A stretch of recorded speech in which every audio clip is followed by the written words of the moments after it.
Hello everyone. Train இப்போது Daytona 660 launch பண்ணியிருக்காங்க.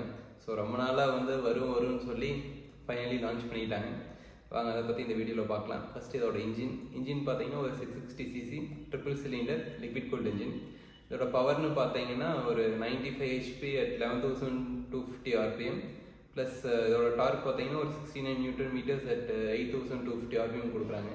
So ஒரு நல்ல பவர் இந்த செக்மெண்ட்டில் பார்த்தீங்கன்னா ஒரு பவர் பேக்டான ஒரு பைக் தான் இது. நெக்ஸ்ட் இதோட டிசைன் பார்த்தீங்கன்னா இதுக்கு முன்னாடி இருந்த Daytonaவை விட இது நிறையவே வேரியேஷன் காமிச்சிருக்காங்க. ஸோ நிறையா அப்கிரேட் பண்ணியிருக்காங்க. ஸோ அதை பற்றி பார்க்கலாம். ஃபஸ்ட்டு இதோட ஹெட்லைட் பார்க்கலாம். ஹெட்லைட் பார்த்தீங்கன்னா ஒரு டியூவல் LED செட்டப் கொடுத்துருக்காங்க. ப்ளஸ் இண்டிகேட்டர்ஸ் எல்லாமே LED கொடுத்துருக்காங்க. ஸோ ஃப்ரண்ட்டில் பார்க்கும்போது ரொம்ப அக்ரெசிவாக இருக்குது, நல்லா இருக்குது பார்க்குறக்கு. நெக்ஸ்ட் பார்த்தீங்கன்னா அதோட ஹேண்டில் பாஸ் பார்த்தீங்கன்னா இப்போது கிளிப்பான் ஹேண்டில் பாஸ் எப்படின்னா ஃபோர்க்கோட டாப்லேயே செட் பண்ணியிருக்காங்க. அப்படிங்கும்போது கொஞ்சம் அப்ரைட்டாக இருக்குது டிரைவிங்க்கு. ப்ளஸ் அதோட ஃபுட் பெக்ஸும் பார்க்கும்போது கொஞ்சம் ரியர் ரொம்ப பின்னாடி செட் பண்ணாமல் கொஞ்சம் கம்ஃபர்டபுளாக கொஞ்சம் முன்னாடி வைக்கிற மாதிரி செட் பண்ணியிருக்காங்க. ஸோ அப்படிங்கும்போது அந்த ரேடிங் ட்ரையாங்கிள் கொஞ்சம் மாறி இருக்கும் முன்னாடி இருந்ததுக்கு. ஆனால் இது கொஞ்சம் பெட்டர் போஸ்டராக இருக்கும். லாங் ரைட்ஸ் போகிறனால கொஞ்சம் கம்ஃபர்டபுளாக இருக்கும் முன்னாடி இருந்ததை விட. ஸோ ரொம்ப அக்ரெசிவாக இல்லாமல் கொஞ்சம் கம்ஃபர்டபுளான ஒரு ரைட் கண்டிப்பாக கொடுக்கும். நெக்ஸ்ட் பார்த்தீங்கன்னா இதோட சீட்ஸ் பார்த்தீங்கன்னா முன்னாடி இருக்க Daytonaல கொஞ்சம் அன்கம்ஃபர்டபுளாக ரொம்ப ஸ்டிஃபாக இருக்கிற மாதிரி இருக்கும், கொஞ்சம் சைஸு கொஞ்சம் சின்னதாக இருக்கிற மாதிரி இருக்கும். ஸோ இதில் கொஞ்சம் வைடராக இருக்குது. ஸோ கொஞ்சம் கம்ஃபர்டபுளாகவும் உட்காரலாம். ஸோ லாங் ரைட் போகிற மாதிரி இருந்தாலும் கொஞ்சம் கம்ஃபர்டபுளாக உட்காரலாம். நெக்ஸ்ட் பார்த்தீங்கன்னா இதோட எக்ஸாஸ்ட் பார்த்தீங்கன்னா அண்டர்பில்லி எக்ஸாஸ்ட் கொடுத்துருக்காங்க. ஸோ இந்த செக்மெண்ட் இப்போ வர 650cc எல்லாமே அண்டர்பில்லி இப்போ 650 பார்த்தீங்கன்னா அண்டர்பில்லி எக்ஸாஸ்ட் தான் இருக்கும். ஸோ இப்போ பார்த்தீங்கன்னா இந்த செக்மெண்ட் எல்லாமே மோஸ்ட்லி அண்டர்பில்லி எக்ஸாஸ்ட் கொடுத்துட்றாங்க. ஸோ பார்க்குறதுக்கு ஃபிட் அண்ட் ஃபினிஷ் நல்லா இருக்குது. ஸோ அந்த வீல்ஸ் நல்லா ஓப்பனாக தெரியறதுனால பின்னாடி நல்லா ஒய்டாக ஓப்பனாக இருக்குது பார்க்குறக்கு. நெக்ஸ்ட் இதோட வெயிட்னு பார்த்தீங்கன்னா ஒரு 201 kg வந்துடுது, கொஞ்சம் ஹெவியான பைக் தான். நெக்ஸ்ட் இதோட ஃபியூல் டேங்க் கெப்பாசிட்டி பார்த்தீங்கன்னா ஒரு 14 liters இருக்குது. ப்ளஸ் இது 3 கலர் ஸ்கீம்ஸ் கொடுக்குறாங்க. என்னென்னு பார்த்தீங்கன்னா ஒயிட் பிளாக் ஒன்று இருக்குது, கிரானைட் ஜெட் பிளாக் ஒன்று இருக்குது, ரெட் அண்ட் பிளாக் இருக்குது, ரெட் பிளாக். ஸோ கம்பைண்டாக மொத்தம் 3 கலர்ஸ் கொடுக்குறாங்க. ஸோ நல்ல ஒரு பார்க்கும்போது ஒரு நல்ல ஒரு ஃபீல் இருக்குது பைக் பார்க்கும்போது. Next instrument cluster. இதில் பார்த்தீங்கன்னா ஒரு 2" TFT டிஸ்பிளே கொடுத்துருக்காங்க. ப்ளஸ் ஒரு LCD டிஸ்பிளே இதோட இன்டகிரேட் ஆகிற மாதிரி ஒரு டிசைன் கொடுத்துருக்காங்க. ஸோ கொஞ்சம் யூனிக்காக புதுசாக இருக்குது, ரெகுலராக இல்லாமல் ஒரு யூனிக்கான டிசைனாக இருக்குது. நெக்ஸ்ட் பார்த்தீங்கன்னா ரைடிங் மோட்ஸ் பார்த்தீங்கன்னா ஸ்போர்ட்ஸ் இருக்குது, ரோட், ரெயின் 3 ரைடிங் மோட்ஸ் கொடுக்குறாங்க.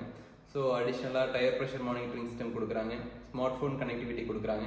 ஸோ அதில் நீங்கள் ப்ளூடூத்தோட கனெக்ட் பண்ணி நீங்கள் மெசேஜஸ் கால்ஸ் எல்லாமே நீங்கள் அதிலேயே ரீட் பண்ணிக்கலாம். நெக்ஸ்ட் சஸ்பென்ஷன் பார்த்தீங்கன்னா ஃப்ரண்ட்டில் USD ஃபோக்ஸ் கொடுத்துருக்காங்க. ஸோ ஷோவாவோட 41 mm USD ஃபோக்ஸ் கொடுத்துருக்காங்க.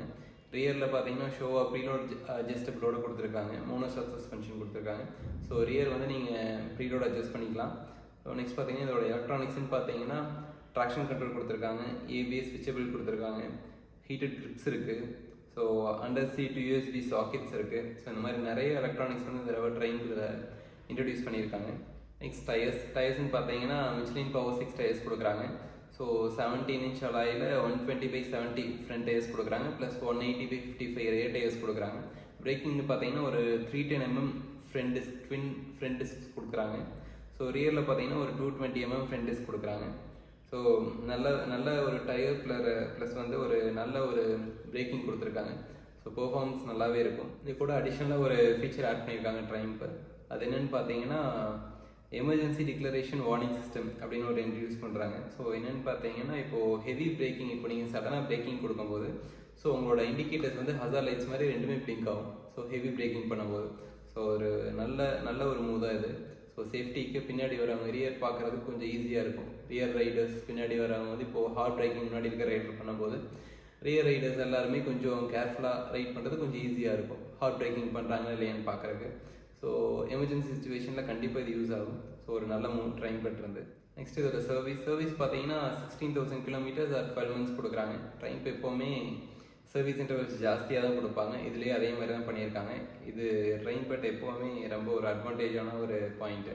ஸோ நெக்ஸ்ட் பார்த்தீங்கன்னா இதோட காம்படிட்டர் பார்த்தீங்கன்னா Ninja 650 வருது. நெக்ஸ்ட் இதோட ப்ரைஸிங் பார்த்தீங்கன்னா ரிவீல் பண்ணல. மோஸ்ட்லி பார்த்தீங்கன்னா ஒரு 9 lakhs to 9.5 lakhs வரும்.